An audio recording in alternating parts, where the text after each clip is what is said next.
அசோகமித்திரன் எந்த விதத்தில் முக்கியமானவர் அப்படிங்கிறதுக்கு ஒரே ஒரு கதையை மட்டும் நான் சொல்கிறேன். ஒரு ஞாயிற்றுக்கிழமை அப்படிங்கிற ஒரு கதை இருக்குது. இந்த ஞாயிற்றுக்கிழமை அப்படிங்கிற கதையில் 3 பேர் இருக்கிறாங்க. ஒரு அப்பா, ஒரு அம்மா, அவங்களுக்கு கடைசியாக பிறந்த ஒரு பெண் குழந்தை. அந்த பெண் குழந்தை முதிர்கண்ணி. அவங்க ஒரு வேலையில் இருக்கிறாங்க. அந்த வேலையை வைத்து தான் அந்த குடும்பம் ஓடிக்கிட்டு இருக்கு. ஆனால் அந்த குடும்பத்துக்கு ஏற்கனவே 2 ஆண் பிள்ளைகள்லாம் இருக்காங்க. அவங்க திருமணமாகி தனி குடுத்தம் போயிருந்தாங்க. இந்த கதை எப்படி ஆரம்பிக்குன்னா, ஒரு ஞாயிற்றுக்கிழமை அந்த மகள் 7 மணி ஆகியும் பெட்டை விட்டு எந்திக்கலை. படுக்கையில் சோம்பலாக அப்படியே சுருண்டு படுத்து கிடக்கா. அம்மாக்காரி போய் தட்டி எழுப்புறா. நான் என் ஸ்லாங்ஸில் சொல்கிறேன், அது அசோகமித்திரன் எப்படிலாம் பேசியிருக்க மாட்டார்.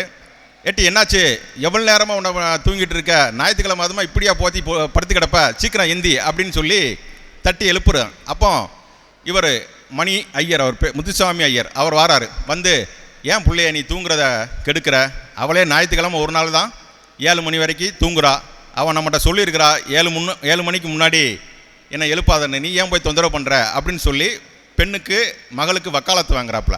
அப்போ அம்மா, நீங்கள் இப்படி தான் இந்த பிள்ளையை செல்லம் கொடுத்து கெடுத்து வச்சுட்டே இருக்கீங்க, அவள் ஒரு சோலையும் உருப்படியாக பார்க்கவே மாட்டேங்கிறா அப்படின்னு சொல்லி ஒரு ஆவலாதியை முணங்கிக்கிட்டே, அப்புறம் அந்த அம்மா இவருக்கு வேலைகள் சொல்லுது. நான் அடுப்பில் பாலை வச்சுருக்கிறேன், அது பொங்க போது, பொங்கி கொட்டுறதுக்கு முன்னாடி கூரா கொண்டு போய் இறக்கி வைங்க அப்படிங்கா. உடனே அங்கே வெளியில் காய்கறிக்காரன் வந்து நிற்கான், அவன்கிட்ட போய் காய்கறி வாங்கிட்டு வாங்க அப்படிங்கிறா. இப்படி அந்த மணி ஐயருக்கு தொடர்ந்து அந்த அம்மாட்ட இருந்து உத்தரவுகள் வந்துக்கிட்டே இருக்குது. அவர் அங்கே இங்கன்னு தத்தளிக்கிறாரு. அவர் ஒரு பணியிலிருந்து ஓய்வு பெற்று வயோதிக காலத்தில் உள்ள ஒரு மனிதர். அவருக்கு இந்த நெருக்கடி என்ன காரணம்? ஒருத்தர் பணியில் இருக்கிற வரைக்கும் அவர் ராஜாவாக கம்பீரமாக இருப்பார், அவருக்கு மொத்த குடும்பமும் சேவை செய்யும். பணியிலிருந்து ஓய்வு பெற்றார்னா அவர் ஊருக்கே சேவகனாக மாறிடுவார். அந்த குழந்தை வந்து ஒரு வீட்டில் சின்ன குழந்தை இருந்தால் கூட அது கூட தாத்தா அந்த பொம்மையை எடுத்துகிட்டு வா அப்படின்னு சொல்லி அவரை அப்படியே உந்தி தள்ளும். அந்த மாதிரியான ஒரு குடும்ப சூழல் தான் இன்று நமக்கு இருக்குது. அப்போ இந்த அம்மையார் வந்து அவருடைய வீட்டுக்காரரை இப்படி ஏவிக்கிட்டு இருக்காரு. அப்போ அந்த அம்மையார் சொல்லுவாங்க, உங்களுக்கு 28ஆம் தேதி ஒரு இன்டர்வியூ இருந்துச்சே, நீங்கள் போனீங்களா அப்படின்னு கேட்குறாப்புல. ஆனால் அந்த தேதி வந்து அன்றைக்கி 30. இவர் சொல்வார், ஐயோ அது 30ஆம் தேதியில அப்படிங்கிறாங்க. ஐயோ அது ஏற்கனவே முடிஞ்சிருச்சிங்க. இவருக்கு ஏற்கனவே தெரியும், நாம் ஏற்கனவே 60 வருடம் 58 வருடம் வேலை பார்த்துட்டோம், நாம் இனிமேல் புதுசாக எந்த வேலைக்கும் போக வேண்டாம், நமக்கு அந்த சஞ்சலம் வேண்டாம், நம்ம பணிக்காலத்தை நிம்மதியாக கொண்டு போயிடலாம் அப்படிங்கிற மனநிலையிலே இவர் ஒவ்வொரு முறையும் டெய்லி காலையில் வந்தோடனே பேப்பரில் எங்கே வாண்டட் இருக்குன்னு பார்ப்பார். அதெல்லாம் பரபரன்னு குறித்து விண்ணப்பம் எழுதிடுவார். ஆனால் என்றைக்குமே வாண்டட் இல்லைங்கிறப்போ அவருக்கு ஒரு நிம்மதி கிடைக்கும். அப்பா இன்றைக்கி ஒரு வாண்டட் இல்லை, நம்ம பொண்டாட்டியும் பிள்ளையும் நம்மளை பிச்சு எடுக்க மாட்டாங்க அப்படிங்கிற மாதிரி ஒரு மகிழ்ச்சி. அன்னைய பேப்பரை எடுத்து பார்ப்பார், அதில் எந்த வாண்டட் இருக்காது. ரொம்ப சந்தோஷத்தோட மகள்கிட்ட இந்த பேப்பரை படி அப்படின்னு சொல்லிட்டு இவர் வந்துடுவார். வந்தோடனே அந்த அம்மா சொல்லுவாங்க, இவர் நம்ம பாப்பாவுக்கு ஒரு ஜாதகம் வந்திருக்கு, இந்த ஜாதகத்தை நான் போய் ஜோசியர்கிட்ட பார்த்துட்டேன், எல்லாமே பொருந்தி இருக்கு, நீங்கள் இந்த ஜாதகத்தையாக போய் அவரை பார்த்து, அந்த மாமனாரை பார்த்து, பையனோட அப்பாவை பார்த்து அவருடைய ஜாதகத்தை வாங்கிட்டு வாங்க, நம்ம நாள் குறிக்கலாம், கல்யாணத்திற்கான அடுத்த கட்ட நடவடிக்கையை மேற்கொள்ளலாம் அப்படிம்பாங்க. அப்பவும் அந்த அம்மா சொல்லும், இப்போமே நீங்கள் கிளம்புங்க, 4 மணி ராகு காலம் ஆரம்பிச்சிடும், 4 மணிக்கு போனீங்கன்னா ராகு காலத்துக்கு மேலே போனீங்கன்னா அவங்க உங்களை ஒரு மாதிரியாக பார்ப்பாங்க, நீங்கள் உடனே கிளம்புங்கன்னு சொல்லி அப்படியே நச்சரிக்க ஆரம்பிச்சிடும். இவர் பொறுமா, நான் அதுக்குள்ளே போயிடுவேன், இப்போ மணி என்ன 10 தானே ஆகுது, இன்னும் தான் டயம் இருக்கே அப்படின்னு சொல்லிட்டு அவர் அப்படியே மெல்ல மெல்ல அந்த ஜாதகத்தை எடுப்பார். தேடி எடுத்து இந்த 2 விரலில் குங்குமத்தை தொட்டு அதை அப்படியே பசையாக்கி 4 பக்கமும் அந்த ஜாதகத்தில் அழகுபடுத்துவார். அழகுபடுத்திட்டு ஜாதகத்தை எடுத்து வச்சுட்டு சாப்பிட்டுட்டு அப்படியே கொஞ்சம் நேரம் கண்ணை ஏறுவார், தூங்கிடுவார். இந்த அம்மாவும் சரி மனுஷன் கொஞ்சம் நேரம் தூங்கட்டுமேனு விட்டுருவாப்புல. அப்படியே டக்குன்னு போய் 3 மணி ஆயிரும். 3 மணி ஆனவன தான் அந்த அம்மாவுக்கே வரும், ஐயோ இவரை நம்ம ஜாதகத்துக்கு கொண்டு போய் கொடுக்க சொன்னோமே, இப்படி உட்காந்து தூங்கிட்டாரே அப்படின்னு சொல்லிட்டு அந்த அம்மா டப்புன்னு தட்டி, ஏங்க என்ன நான் உங்களை என்ன சொன்னால் நீங்கள் இப்படி தூங்கிட்டு இருக்கீங்களே அப்படின்னு சொல்லி அவரை டீ போட்டு கொடுத்து, நீங்கள் சீக்கிரம் போய் அவரை போய் பார்த்துட்டு வாங்கினோடனே இவர் கிளம்புவார். இவருக்கு ஒரு புறம் நம்ம மகளுக்கு இது ஜாதகம் நம்ம கைக்கு வந்தே 6 மாதம் ஆச்சு, நம்ம இவ்வளோ டிலே பண்ணி போகிறோமே அப்படிங்கிற ஒரு கில்ட்டி ஃபீலிங் உண்டு, குற்ற உணர்ச்சி உண்டு. இன்னொரு புறம் நம்ம பொண்ணை முடிஞ்ச அளவுக்கு நம்ம கட்டி கொடுக்காமல் இருக்கணும் அப்படிங்கிற ஒரு மனோபாவமும் இருக்குது. அவர் அப்படியே மெல்ல எந்திரிச்சு சாவகாசமாக பஸ் ஸ்டாண்டு போய் கிடைக்கிற பஸ்ஸில் சாவகாசமாக இறங்கி அந்த சேக் காலனி அப்படிங்கிற சேட் காலனிக்குள்ளே போய் அந்த மாமனார் சம்பந்தார் வீடை போய் விசாரித்து போயிருந்தார். போய் அவர்கிட்ட சொல்கிறாரு, என் பொண்ணுக்கு நான் வந்து ஜாதகம் உங்கள் பையனை பொருத்தம் இருக்கிறதுனால கேட்டு வந்திருக்கேன் அப்படிங்கிறாரு. அவர் உங்களுக்கு ஜாதகம் கொடுத்தாரல, அவர் உங்கள்கிட்ட எதையும் சொல்லலையா அப்படின்னு கேட்குறாரு.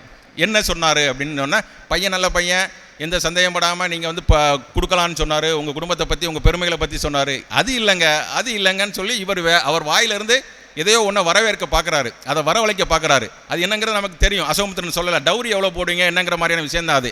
ஆனால் இவருக்கு அது வந்து சொல்ல தெரியல. ஏன்னா இவர்கிட்ட வந்து டவுரியாக சீதனமாக கொடுக்கறதுக்கான பொருள் எதுவுமே கிடையாது. அந்த அம்மா மகள் கொண்டு வரக்கூடிய உழைப்பு சம்பளத்தை வச்சு தான் இவங்களுடைய ஜீவனாபோயம், அதாவது அன்றாட பாடு கழியுது. அதனால் இவரும் அதை அப்படியே சொல்லாமல் இங்கிட்டே இருக்கார். அப்புறம் அவர் ஒரு கட்டத்துக்கு மேலே சரி கொடுங்க உங்கள் ஜாதகம் அப்படின்னு சொல்லி ஜாதகத்தை வாங்குறாரு. வாங்கையில் அப்படியே கடிகாரத்தை பார்க்காரு, 4:30 ஆயிடுது. அப்போ நான் அவர் கடிகாரத்தை பார்த்தோன்னே இவருக்கு தெரிஞ்சிருது, ஆமாங்க ராகாலத்துக்கு முன்னாடி வரணும்னு தான் நினச்சேன், ஆனால் பாருங்கள் பஸ்ஸெல்லாம் லேட் ஆயிடுச்சு, ஒரே சந்தடி ஆயிடுச்சு, என்னால் வர முடியல அப்படின்னோடனே சரிங்க என் பையன் அப்போமே சொல்லிக்கிட்டு இருந்தாங்க இன்னும் 2 வருஷம் கழியட்டும் அப்படின்னு அவர் அப்போமே கட் பண்ணி விட்றாரு. இவருக்கு ஒரு பாரம் குறைஞ்ச மாதிரி அப்படியே பெருமிச்சோட அப்பா இந்த கல்யாணம் நின்று போச்சுப்பா. ஒரு தந்தை நினைக்கக்கூடிய ஒரு தருணம் இது. அவர் ரொம்ப சந்தோஷமாக நினச்சிட்டு அப்படியே ரிலாக்ஸாக நம்ம வந்தோம், நம்ம வீட்டில் போய் சொல்லிடலாம், அந்த பையனுக்கு இப்போ கல்யாணம் தேவையில்லைன்ட்டாங்க, அப்போ நம்ம பொண்ணு நம்ம வீட்டில் தான் இருக்குன்னு சொல்லிட்டு அப்படியே ஒரு உல்லாச மனையில் வெளியே வராரு.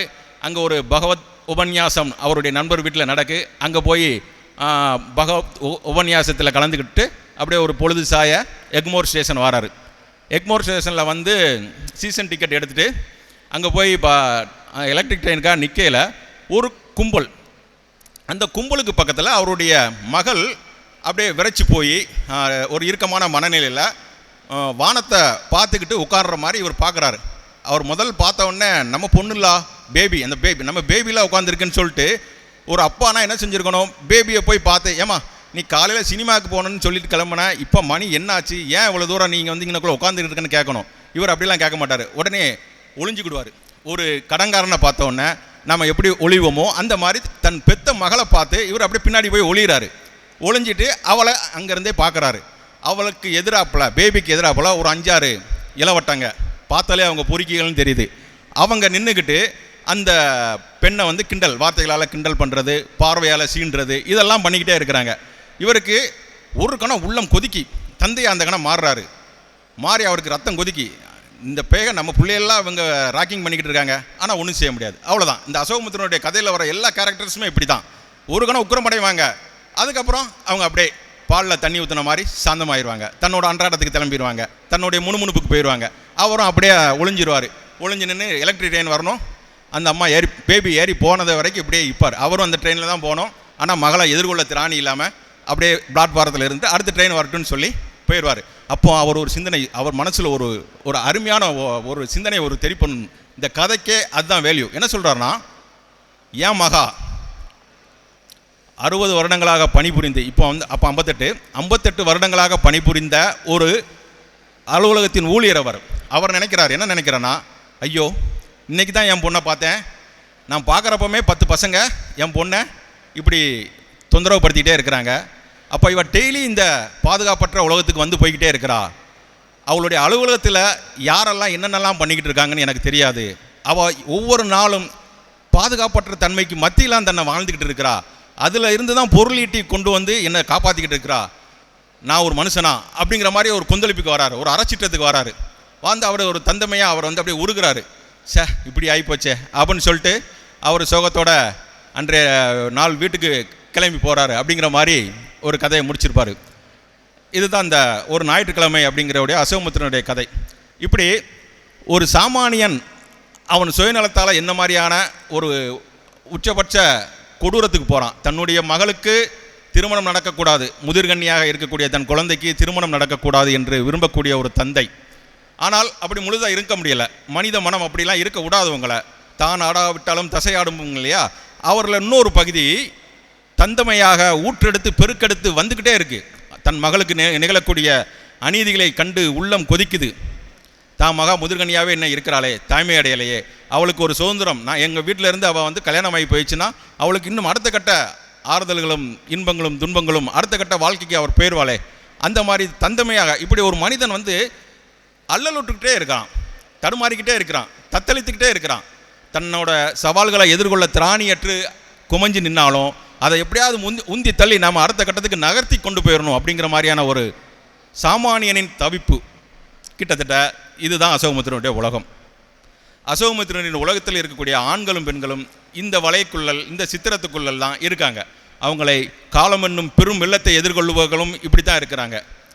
பெரும் பேரிடர்கள் வரும்போது அதை எதிர்கொள்ளக்கூடியவர்களும் இப்படி தான் இருக்கிறாங்க. இவர்கள் யார்?